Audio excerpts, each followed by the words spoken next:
adalah untuk pelamar XTH K2. Nah, untuk pelamar XTH K2 ini dalam formasi itu diberikan tanda dalam kurung. Ya, diberikan tanda dalam kurung. Jadi untuk THK2 ini hanya ada di kantor wilayah, ya. Jadi sekali lagi untuk K2 ini hanya ada di kantor wilayah. Sehingga admin CASN kantor wilayah harus memastikan betul. Jangan sampai ada umat K2-nya yang tertinggal tuh. Jumlahnya ada 1.733. Apalagi ini? Ya, jangan sampai mereka kemudian tertinggal pendaftaran atau bahkan salah pendaftaran. Nah, ini jadi soal nantinya karena untuk XTHK 2 ini adalah lanjutan daripada seleksi sebelumnya. Jadi mohon izin yang punya XTHK 2 yang tahun 2021 yang lalu belum lulus sejumlah 1.733 itu diinventarisir. Nanti bisa berkoordinasi dengan admin pusat, siapa-siapa saja yang XTHK 2-nya gitu ya. Jangan sampai ada yang tertinggal gitu ya. Jangan sampai ada yang tertinggal dan juga jangan sampai salah ketika melakukan proses pengunggahan. Nah, ini Bapak Ibu mohon izin karena ada persyaratan yang berbeda. Ya, misalkan seperti di tahun lalu itu tidak ada surat izin dari orang tua atau wali untuk bersedia ditempatkan di seluruh wilayah NKRI, tapi tahun ini ada. Dan juga dipastikan jangan sampai menggunakan lamaran yang lama, nanti menggunakan lamaran tahun 2021 atau bahkan tahun-tahun sebelumnya. Itu jadi soal ketika kemudian para pelamar ini sudah submit itu tidak bisa diulang gitu. Jadi jangan sampai layu sebelum berkembang. Jangan sampai kemudian tidak lolos seleksi administrasi gitu ya. Ini karena sangat sayang sekali gitu ya, formasinya bisa kosong karena khusus K2 ini formasinya dikhususkan. Nah, ini Bapak Ibu sekali lagi yang punya XTHK 2 khususnya yang di kantor-kantor wilayah ini memastikan betul Pak, silakan diinventarisir berapa jumlahnya, ada 10 orang, ada 20 orang. Itu betul-betul dicari betul Pak, kalau perlu didampingi Pak gitu ya. Didampingi, jangan sampai kemudian mereka salah dalam memilih formasi, mengunggah dokumen hingga submit gitu ya. Ini jangan sampai salah gitu ya, khusus untuk XTHK2. Jadi betul-betul harus diperhatikan betul khususnya yang di Kanwil ini. Nah, syarat untuk XTHK2 ini seperti tadi disampaikan bahwa mereka adalah yang terdaftar di database BKN ya. Kita punya tersisa 1.733. Nah, kalau K2 yang sebelumnya itu sudah lulus ya 7.381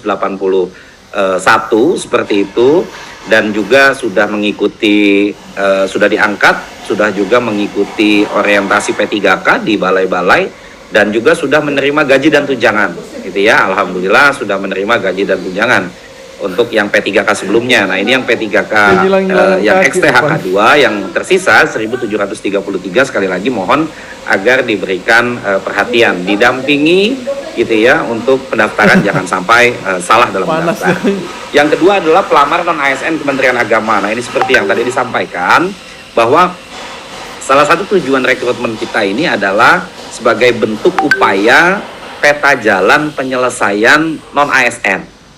Peta jalan penyelesaian non-ASN. Jadi sebagaimana kita ketahui peraturan pemerintah nomor 49 tahun 2018 yang kemudian diikuti dengan surat edaran Menpan nomor 185 dan 1197 yang menyampaikan bahwa pada tahun 2023 atau 5 tahun setelah terbitnya PP 49 2018 maka tidak ada lagi status kepegawaian di instansi pemerintah selain PNS dan P3K.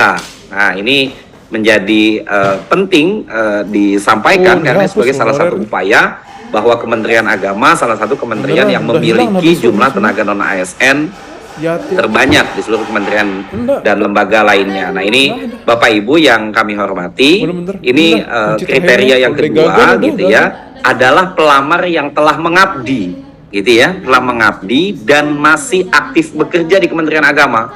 Jadi kalau dia pernah mengabdinya itu tahun 2017, sekarang sudah tidak aktif lagi ya, ini tidak masuk dalam kriteria ini.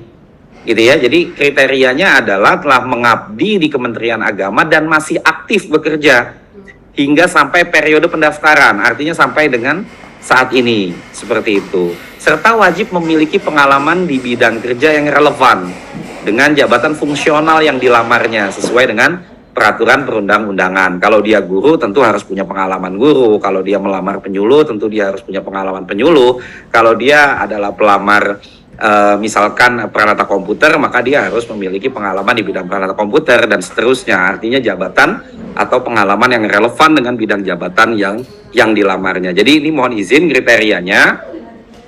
Untuk kategori kedua, bagi pelamar non-ASN Kementerian Agama, pelamar ini adalah pelamar yang telah mengabdi di Kementerian Agama, masih aktif bekerja di Kementerian Agama sampai dengan periode pendaftaran saat ini, gitu ya, dan wajib memiliki pengalaman di bidang kerja yang relevan dengan jabatan yang dilamar.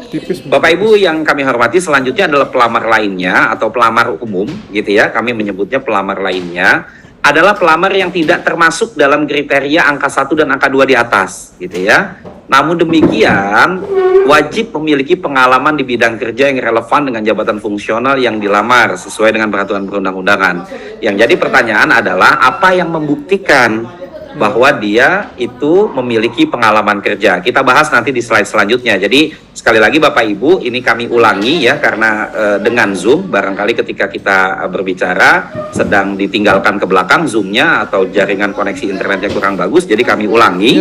Untuk pelamar XTHK 2 adalah mereka yang telah memiliki ada di pangkalan data BKN, kemudian telah memiliki kartu peserta ujian gitu ya di tahun 2021 dan masih aktif.